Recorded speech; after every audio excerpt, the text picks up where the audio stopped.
Hi, my name is Saya Jackson, and this is Authentic Dialogue, a show where we have authentic chats about conversations you and I would rather avoid. Welcome.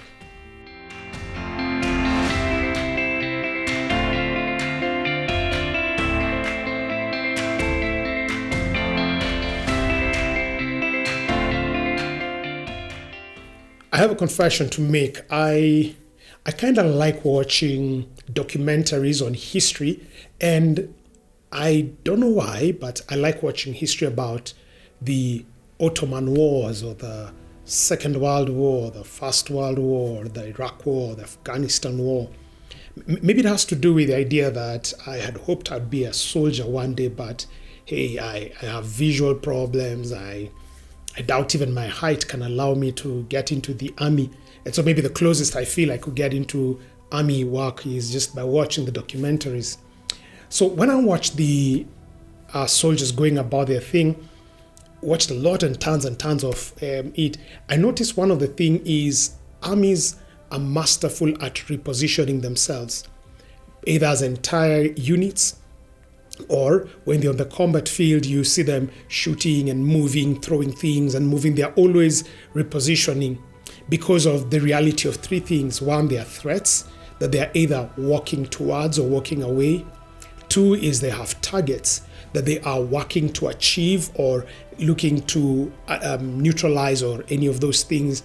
And then three is so that the traction they've made, if for instance an army is making good advance, they don't want to lose their traction, so they keep on repositioning. Three realities for an army: targets, threats, and traction, that makes them continue to reposition. If you've been following this series, you do know that we are going through something called Think Like a Parasite. If this is your first video in the series, please welcome and feel free to watch the previous videos within this particular series of Think Like a Parasite. And by the way, while you're at it, please leave your comments and your questions so that we know what we can be able to do for you better within the context. Questions, things that you've not understood for that video and for this video, please feel free to share there. And so far, what we are saying is this, that parasites are masters of transition. And our life is a chain of transitions. And what better thing to do than to learn from the masters of transition how we can be able to nail our own transitions very, very well. And the pattern we are having our conversation around is the letters P-A-R-A-S-I-T-E. So far we've looked at P, which means present, A, which means attach, and today we look at R, which means reposition. When parasites attach, okay, whichever method they use, last time we looked at the H, the A, and the V of attaching, which is hooks, adhesives, and vectors, and you may want to go look what that means. You do realize one thing immediately is a parasite could easily make its way into a host through a place that is not the perfect or final ideal place for the parasite. So I'll give you a big scientific name. Ready? We have a parasite called schistosoma. It's a bug that affects people's kidneys and affects their bellies.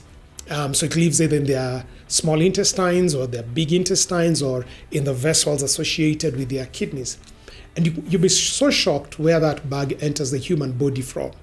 It enters from the foot. Normally when people are walking in water that has these bugs inside, they pierce through the skin and then they begin entering. So you can imagine it begins its journey in the foot, but it's really going to go to the small intestines, the large intestines, or to the kidney. And therefore you can realize these parasites have to do a lot of repositioning if they will be able to reach their place of success and their place of significance. They will need to do a lot of repositioning, and that will come with it a lot of transition. In the journey from the foot to the respective places, these parasites will need to maneuver a lot of threats from the human immune system and what have you. They will need to be able to navigate a lot of targets because they have a target that they are headed to, and they will need to maintain their traction. So another small fun fact about these particular parasites is when they enter through the foot, they come all the way to your lungs actually. And in the lungs, something fascinating happens is they hook up. Literally, they hook up. So the male and the female hook up somewhere around the lungs, and the male is huge and has a canal, and then the woman comes and lives within there. But you see, even then, even after they found love and they've gotten married in the lungs, they're not like, wow, this is a nice place, so airy, so nice, and then they rest there. No, they have a target. They have a place where they thrive. And so even after hooking up in the lungs, they still have to make transition. So similarly, for each one of us, repositioning during our transitions is going to be a necessity for those three reasons that armies and parasites make repositions for.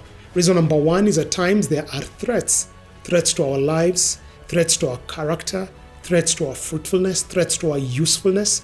So if a place has threats, it's probably indication that you may need to reposition. And please don't just take one clue for it and take off with it. No, look at those three things together for you to be able to determine, is it time for me to reposition from this work, from this situation? So clue number one that it is probably time for you to reposition is a clue called threats. Are there things that are threatening your usefulness? Are there things that are threatening your character, your name, and all of those things? That may be one clue that it is time to reposition. Then clue number two is targets. Parasites move towards their target. Soldiers move towards their target. And so, similarly, it may be time for us to reposition.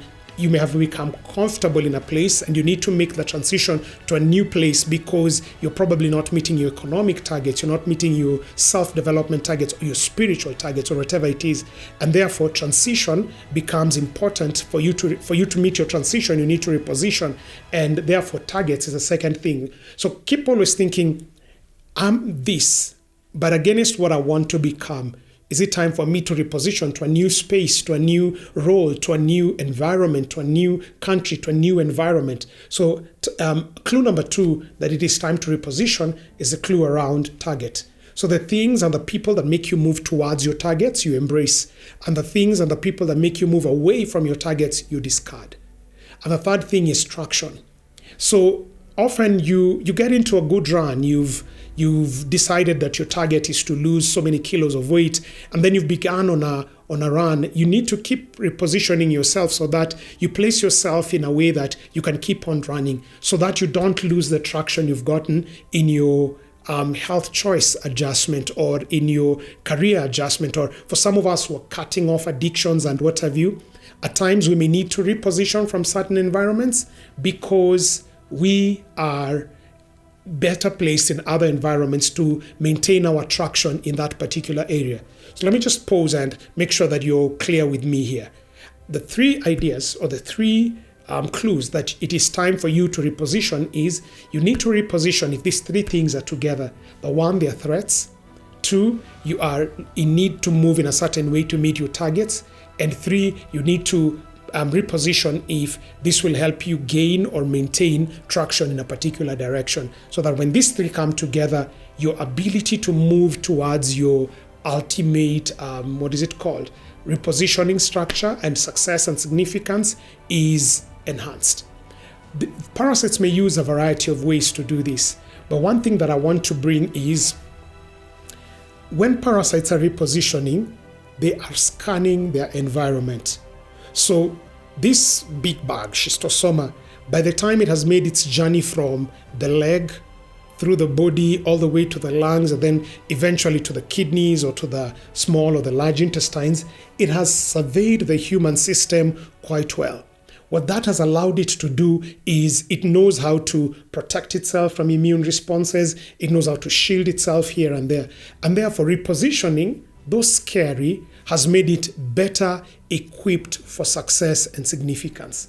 So similarly, at times we fear to make our transition moves because we're either too comfortable or too scared or too intimidated. But please understand that it is not just the destination you will get to at the end of your repositioning that counts, but also in the journey of repositioning to your ultimate destination, the things and the lessons and the learnings you will pick along the way will make you better equipped to be able to thrive at the destination.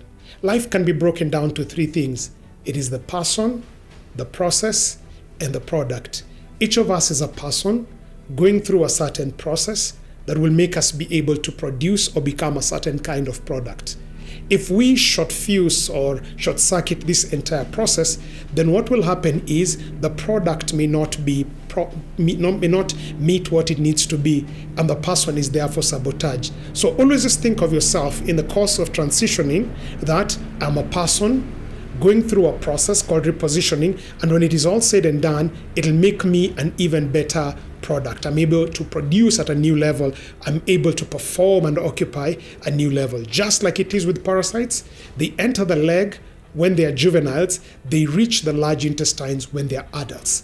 So similarly, as we make these moves in life, not only are we made better, but we are also matured for the work that lies ahead of us. Does this make sense? And does this look like realistic to your life? And are you struggling, or I'd be curious to know how you'd want to apply this in your life, or what questions you'd have. So please leave your comments down there, or leave your questions or inquiries, and we'll be able to pick this with you. But until next time, let's keep this authentic dialogue going. And yes, let's think like a parasite. See you next time.